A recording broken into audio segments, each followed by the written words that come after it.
vu depuis des décennies et des décennies. Donc voilà.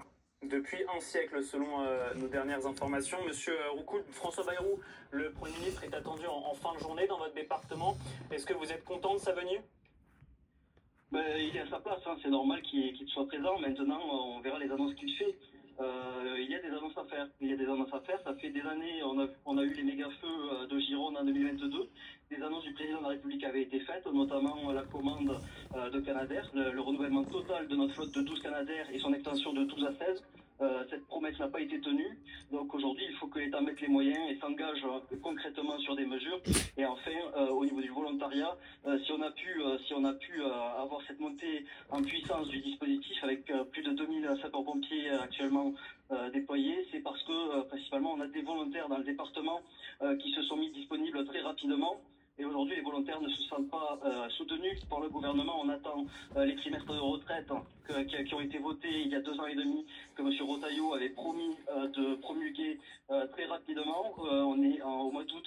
Pour l'instant, cette promesse n'a toujours pas été tenue. Et enfin, on a toujours la directive européenne sur le temps de travail qui menace le statut des sapeurs-pompiers volontaires, qu'il faudra éclaircir très rapidement, parce que sinon, dans les années à venir, on n'aura plus de sapeurs-pompiers sur le terrain.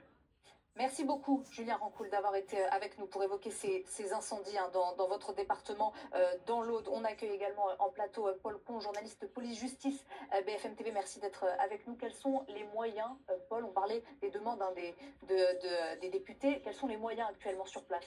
Les moyens déployés sont toujours considérables, évidemment, vous en avez parlé à l'instant. À peu près près de 2000 pompiers luttent toujours contre les flammes à ce stade. Des moyens aériens très importants sont mobilisés également, puisque 4 Canadair, 2 avions Dash de la sécurité civile et des hélicoptères bombardiers d'eau pour le moment agissent toujours sur ce feu. Au cours de la lutte contre l'incendie, on a également 7 pompiers déjà qui ont été blessés dans la lutte contre le feu, dont un assez gravement. Donc on voit bien que ces moyens sont toujours extrêmement importants et ils devraient logiquement l'être jusqu'à ce que ce feu soit fixé. Alors Paul, on nous disait 7 Canadair et 3 Dash qui étaient déployés selon les dernières informations de la sécurité civile. On y reviendra évidemment tout à l'heure. Ça évolue évidemment beaucoup, hein, ces moyens mobilisés. Paul, il y a aussi 2 enquêtes qui sont en cours. Lesquelles? Oui, elles sont ouvertes par le parquet de Carcassonne au sujet donc de l'incendie en cours dans l'Aude. La première est liée, vous savez, au décès de cette sexagénaire dans la commune de Saint-Laurent de la Cabrerie. Une enquête pour recherche sur les causes de la mort. Si vous vous souvenez, cette sexagénaire faisait partie donc des personnes qui ne souhaitaient pas quitter son domicile. Le maire avait témoigné à notre antenne pour expliquer qu'elle l'avait refusé parce qu'elle se sentait tout de même en sécurité. Donc les investigations sont confiées à la gendarmerie d'Urban-Corbière. Une autre enquête est ouverte en recherche des causes, des circonstances de l'incendie. Les investigations sont confiées à la brigade de recherche de Carcassonne, à la section de recherche de Montpellier pour déterminer les causes et les origines des flammes. Merci beaucoup, Paul, pour ces derniers éléments, lieutenant-colonel. La recherche des causes, cette enquête, c'est aussi quelque chose en deuxième temps, évidemment. Là, on est sur le front des incendies, mais quelque chose qui va être essentiel. C'est essentiel, ça a débuté aujourd'hui. Les investigations ont démarré ce matin. Alors effectivement, ce n'était pas la priorité, mais aujourd'hui, c'est quelque chose de tout à fait habituel avec des équipes constituées de gendarmes, et c'est piloté effectivement par la gendarmerie nationale, mais avec l'appui de sapeurs-pompiers spécialisés dans la RCCI, la recherche des causes et des circonstances des incendies, mais également avec l'appui des agents de l'ONF, l'Office national des forêts. Et donc c'est une vision multisectorielle, j'allais dire, qui est en capacité d'analyser la situation, la zone de départ de feu, et d'essayer de trouver des traces pour savoir si cet incendie est criminel ou si malheureusement il est accidentel, comme l'Aude a déjà été victime il y a quelques semaines. Il y aura également un élément clé dans cette enquête sur savoir pourquoi cette sexagénaire est décédée dans sa maison. Un mot avec vous, Ludovic Pingado, sur les bons conseils à tenir pour les habitants des communes qui peuvent être concernés dans les prochaines minutes, dans les prochaines heures, par des ordres d'évacuation. Comment fait-on? Faut-il partir très vite? Faut-il emporter avec soi les éléments clés comme, je ne sais pas, par exemple des permis de conduire, des passeports? Comment on fait pour être le plus rapide et le plus en sécurité possible?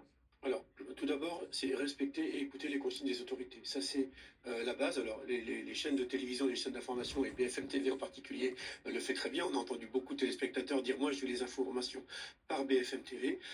Ça, c'est la première chose. On respecte ces consignes. Si le préfet ou les sapeurs-pompiers disent « confinez-vous », on reste à domicile et on limite le plus possible ces déplacements uniquement les déplacements. Quand on parle de confinement, ça veut dire qu'il faut rester à l'intérieur de sa maison, mettre des linges en bas des portes, on ferme les portes, on ferme les fenêtres, on met des linges humides au niveau des fermetures pour que l'étanchéité soit la plus parfaite possible. Ça, c'est le premier point. Ensuite, si vous n'avez pas encore pris le temps de débroussailler autour de votre domicile, je vous rappelle que c'est 50 mètres, un périmètre de 50 mètres autour, il n'est pas trop tard pour le faire s'il n'y a pas de fumée. Vous n'êtes pas à l'abri d'avoir un changement de direction du feu. À partir du moment où vous avez cette zone qui est totalement libre entre votre domicile et la forêt, eh bien cette zone de 50 mètres va éviter la propagation du feu de la forêt. Même en cas de confinement, on peut encore aller... Alors là, aujourd'hui, on est dans le confinement. Après, c'est vraiment une mesure très générale. Si vous sortez chez vous, qu'il n'y a pas encore de fumée, que vous voyez que le feu est très loin, très honnêtement... ça peut avoir plus de bénéfices qu'autre chose. Bien sûr que oui, bien sûr que oui. Et puis évacuer tout ce qui pourrait s'embraser autour de votre maison et qui pourrait venir créer du combustible. Donc ça, c'est le premier point. Ensuite, si les autorités vous ordonnent d'évacuer, là encore, il faut les écouter tout de suite. Et quand on évacue, on emmène un minimum de linge de rechange, et à minima ses papiers d'identité, et puis les choses très pratiques, son téléphone, le chargeur du téléphone, enfin des choses très pratico-pratiques. Ça veut dire qu'il faut les préparer à l'avance, là, peut-être? Il faut les préparer à l'avance. Il faut les préparer à l'avance. Et là, immédiatement, vous évacuez. Ne tardez pas à évacuer parce que vous n'êtes pas en sécurité dans votre voiture. Et si on tarde à évacuer, il peut se passer ce qui s'est passé il y a quelques années au Portugal, c'était 2017, où je le rappelle, 65 personnes sont décédées, prises au piège dans leur voiture au milieu des flammes. Ça va très vite. Voilà. Et un dernier point extrêmement important, quand vous êtes chez vous et que vous êtes confiné, gardez votre téléphone allumé. C'est quelque chose d'extrêmement important parce qu'aujourd'hui, les préfets ont à leur disposition un outil d'alerte des populations qui s'appelle FR Alert. Et donc les préfets sont en capacité d'activer ce dispositif sur une zone donnée et pas besoin d'être inscrit sur une liste préétablie de diffusion. Votre téléphone sonnera et vous donnera les consignes à respecter. Des consignes évidemment très strictes. Et on le rappelle, bien respecter les consignes des sapeurs-pompiers, ça sauve des vies. Alors, peut-être un autre point important, le préfet a activé sa cellule d'information du public. C'est là aussi une information importante. Si vous avez des questions, cette cellule d'information du public est là pour cela. Son numéro, je l'ai dit ce matin et je le redis, le 09 70 80 90 40, le 09 70 80 90 40. Vous avez des questions, vous êtes inquiet, vous ne savez pas quoi faire, appelez ce numéro. Vous avez au bout du fil des fonctionnaires de la préfecture qui sont là pour répondre à vos questions. Des mesures pour les habitants évidemment des zones concernées, des mesures aussi qui concernent les vacanciers, les touristes. On est dans une période de départ en vacances. L'autoroute A9 par exemple entre Perpignan et Narbonne Nord a été fermée à la circulation. On va les retrouver. Élise, vous êtes partie de la commune de Sigean et vous êtes bloquée sur la route. Racontez-nous quelle est votre situation. Bonjour, écoutez, effectivement, on allait en direction de Narbonne et donc on s'est arrêté à Sigean parce qu'on ne pouvait pas circuler et ils nous ont annoncé que éventuellement on pouvait partir pour prendre un chemin, mais en fait on est complètement bloqué avec des kilomètres et des kilomètres de bouchons. Je ne sais pas si vous voyez à l'arrière et donc en fait on attend. Et on s'était arrêté à Sigean pour prendre un repas parce qu'il y avait des personnes, la protection civile, qui attendaient les gens comme nous, en fait, des personnes qui ont dormi sur place, etc. Nous, on a fait une petite pause pour se restaurer là-bas et on a pris la décision de reprendre la route, mais je pense que c'est vraiment pas une bonne idée. Élise, est-ce que vous êtes en contact avec des gendarmes peut-être ou la sécurité, la protection civile? Est-ce qu'ils viennent vous aider dans ces moments évidemment très compliqués pour vous? Là, sur le chemin, non, parce qu'en fait, je pense que c'est notre responsabilité entière. Mais par contre, à Sigean, la salle municipale est ouverte avec des repas, des lits pour les personnes qui veulent se reposer, qui veulent faire une petite pause. J'ai à boire. Et donc, voilà, nous, on a pris la décision de repartir, mais là, il n'y a personne. Si, il y a la police municipale juste pas très loin derrière, pour nous dire que vraiment, il vaut mieux pas prendre la route, quoi. Et c'est vraiment un chemin, je sais pas si vous voyez, mais c'est une catastrophe. Dans quel état d'esprit est-ce que vous êtes inquiète? Est-ce que toutefois la présence des sapeurs-pompiers, des forces de l'ordre est de nature à vous rassurer?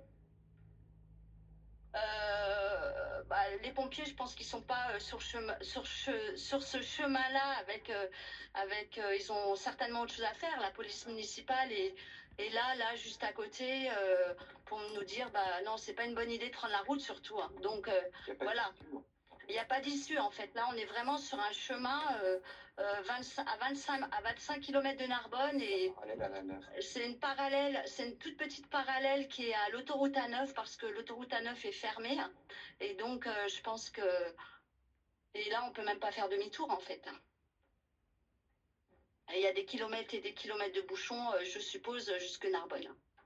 Merci beaucoup Élise d'avoir été en direct sur BFM TV. On vous souhaite évidemment beaucoup de courage pour ces prochaines heures qui s'annoncent, je le pense, bien sûr compliquées vu le nombre de personnes qu'il y a derrière vous et ces voitures qui sont à l'arrêt. Mais il faut évidemment respecter les consignes des autorités. Et si la circulation est fermée, c'est qu'il y a une raison. Donc il faut rester bien sûr en sécurité le plus possible. Merci beaucoup d'avoir été avec nous. Tout de suite la météo. La météo qui va arriver dans quelques minutes, quelques secondes. On va voir la météo avec Kevin Flory. Ne perdez pas votre surplus d'énergie. La météo avec Fleuron Industrie, installateur de batteries de stockage pour centrales photovoltaïques. Cet été, partez l'esprit léger. Regardez la météo avec Climaprotect. Alarme et